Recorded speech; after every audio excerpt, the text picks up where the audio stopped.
दोस्तों, उधार उधार उधार जब भी आप बिज़नेस करने जाते हैं तो ये शब्द बहुत ज़्यादा सुनने को मिलता है। कई बार तो दुकानदार आपसे बोलते हैं कि आप मुझे अपना माल उधार दीजिए। कई बार मेरी इच्छा होती है, जो भी सप्लायर होते हैं, जो भी माल बेचने जाते हैं, चाहे फैक्ट्री उनका हो, चाहे वो होलसेलर हो, चाहे वो रिटेलर हो, रिटेलर डायरेक्ट कस्टमर को भी लोग उधार देना चाहते हैं। आखिर क्यों? दो तीन कारण होता है। एक तो अपना सेल बढ़ाने के लिए, दूसरा मार्केट पकड़ने के लिए। सेल बढ़ाना, मार्केट पकड़ना। दूसरे जगह जो दुकान खुला हुआ है वो उधार नहीं दे रहे हैं हमारे बगल वाले, हम उधार दे करके उस ग्राहक को अपने पास बुलाना चाहते हैं। इसका नफ़ा और नुकसान क्या है? नफ़ा बहुत कम और नुकसान बहुत ज़्यादा है।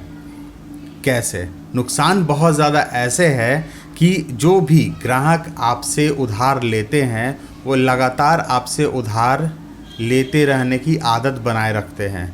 आपने एक बार उधार दिया महीने दिन का, वो बोलेंगे भाई कुछ दिन और रुक जाओ। वो धीरे धीरे करते 1.5 महीना 2 महीना तक हो जाएगा, और आप जैसे ही टाइट करेंगे वो आपसे बिदक जाएंगे।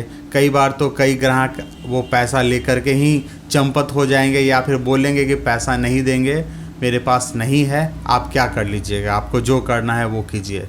यानी अंततः उधार देने में आपको 20 से 25% पैसे डूब ही जाएंगे।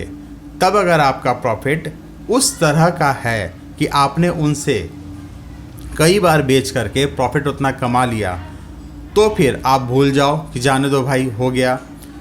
अगर आपका प्रॉफिट उस तरह का नहीं है, तब तो भाई आपको बहुत बुरा चपत लगेगा, आपका बहुत भयंकर नुकसान हो जाएगा। तो ऐसे में दोस्तों, उधार जो हम लोग देते हैं ना, वो देते तो हम लोग अपने लिए हैं कि हम लोग उधार देंगे तो माल बिकेगा और हमारी ज़्यादा प्रॉफिट होगी, हमारा ज़्यादा सेल होगा, हमारे ज़्यादा से ज़्यादा कस्टमर बनेंगे। तो सोच करके आप यही देते हैं, लेकिन क्या इसका परिणाम वही होता है? बिल्कुल नहीं होता है। आप जो उधार देते हैं ना, सामने वाले उसको या तो आपकी कमजोरी समझ लेते हैं या वो अपनी उपलब्धि समझ लेते हैं। वो एक सुविधा नहीं समझते हैं कि सामने वाले ने मुझे उधार दिया है, मेरे पास पैसे नहीं है, मजबूरी है, तो चलो मैं माल ले लेता हूँ, मैं उसे बेच करके दूंगा। अगर आप किसी दुकानदार को दे रहे हैं, तो किसी फैक्ट्री वाले आप हैं, तो आप अगर किसी को दे रहे हैं बेचने के लिए, तो वो भी एक सुविधा समझे कि चलो भाई फैक्ट्री वाले ने मुझे उधार दिया है, तो मैं उसे जो कस्टमर को दूंगा उससे मुझे थोड़ा सा हेल्प मिल जाएगा कि मैं ज़्यादा से ज़्यादा कस्टमर को बना के रखूँगा और उससे मुझे पैसे आने पर मैं उन्हें लौटा दूंगा। कई बार तो ऐसा होता है कि जिन्हें आप उधार देते हैं वो उस पैसे का उपयोग अपने व्यापार के अलावा कहीं दूसरे जगह कर देते हैं, जिसमें आपका पैसा डूब जाता है। डूब ही जाएगा ना। वो आपको टालेंगे, आज देंगे, कल देंगे, परसों देंगे। और जो भी व्यापारी होते हैं वो सोचते हैं कि हमारा 10 रुपये डूब रहा है तो 20 रुपये और लगा दो। मान लीजिए आपने किसी को 1 लाख का उधार दिया, उसके बाद वो ग्राहक कह रहा है कि सारे पैसे तो मार्केट में फंस गए, इधर उधर पे हैं, थोड़ा माल दो, थोड़ा और उधार दो, तो मैं उसे रिकवरी करूँगा, बेच करके आपको दूंगा। नहीं तो दूसरा तो उधार दे रहा है, तो आप क्या करोगे भाई? कहीं ये ग्राहक बिदक गया तो वो जो मेरा माल बिक रहा था वो भी नहीं बिकेगा। उधार तो गया ही गया और वो माल भी नहीं बिकेगा। तो आप क्या करते हो?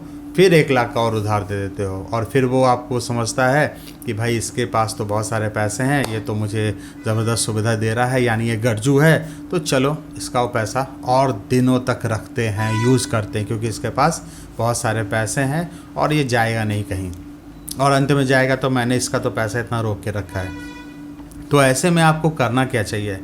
ऐसे में हर व्यापारी को करना ये चाहिए कि वो कम प्रॉफिट पे काम करे, ज़्यादा स्कीम लगाए।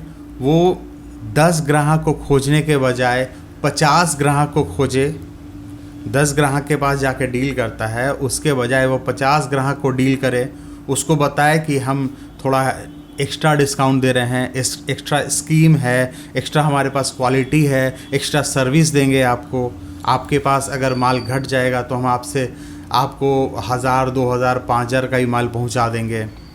आपको स्कीम देंगे सालाना, अगर आप इतना बेच लेंगे और अगर आप 21 दिन में पेमेंट करेंगे या फिर 15 दिन में पेमेंट करेंगे तो आपको ये स्कीम मिलेगा। तो ये सारी चीज़ें अगर लगाते हैं तो फिर ज़्यादा अच्छा है बनिस्बत कि आप डायरेक्ट उधार का ऑफ़र करते हैं अपने कस्टमर को कि भाई आप ले लो उधार और बेच करके दो।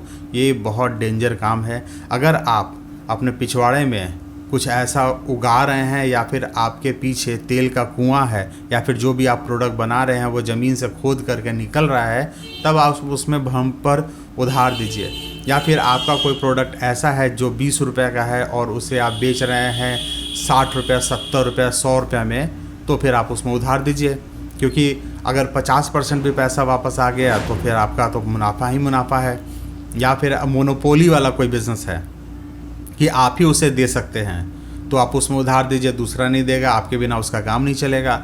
लेकिन वैसे में क्या होता है कि जब आपका मोनोपोली वाला बिज़नेस है तो आप नगद क्यों नहीं बेचने की कोशिश करोगे, क्यों आप उधार बेचोगे, है ना। तो उधार हर तरीके से गलत है। अगर आप उधार देते हैं तो सिक्योर थोड़ा रहिए। उधार देते हैं तो जैसे आप उनसे ब्लैंक चेक ले लीजिए, आप उन्हें टाइम बाउंड दे दीजिए कि भाई आप 21 दिन से ज़्यादा का उधार नहीं दे सकते हैं, 21 दिन से ज़्यादा 30 दिन के ऊपर होगा तब मैं ये चेक बैंक में डाल दूंगा, अमाउंट भर के जो भी आप पे ड्यूज़ है वो बैंक में डाल दूंगा। तो ऐसा कर सकते हैं। तो ऐसा करने से काफ़ी ज़्यादा चीज़ें ठीक रहेंगी। आप उधार दीजिए लेकिन खुद को लिमिट में रख करके, अपनी लिमिट देख करके, मार्केट में कस्टमर की कैपेसिटी देख करके उधार दीजिए। ऐसा नहीं कि अंधाधुंध दिए जा रहे हैं कि भाई आज तो हम इस महीना तो हम 50 लाख का सेल कर लिए लेकिन पैसा आ रहा है आपका 5 लाख रुपया। तो वैसे सेल करने से क्या फ़ायदा। 45 लाख रुपया अगर आप अपने गोदाम में माल रखेंगे तो वो ज़्यादा अच्छा है। आपके पास बहुत सारे ऐसे कस्टमर मिलेंगे जिन्हें आप बेचेंगे और वो लेंगे, नगद लेंगे, डिस्काउंट में लेंगे, कुछ स्कीम में लेंगे, तो ले सकते हैं। और अगर आपके पास ढेर सारा पैसा है, मार्केट में छीटना है और बिज़नेस को अपना डेवलप करना है तो रिस्क ले सकते हैं। लेकिन बिना नियम बनाए अगर आप रिस्क लेते हैं तो बहुत ही ज़्यादा गलत है ये, क्योंकि इससे आपकी पूंजी डूब जाएगी। अंततः उधार दिया हुआ पैसा में से 25 से 30% पैसा आपको नहीं मिलेगा। अगर आपने उतना कमाई कर लिया है तो फिर कोई बात नहीं है।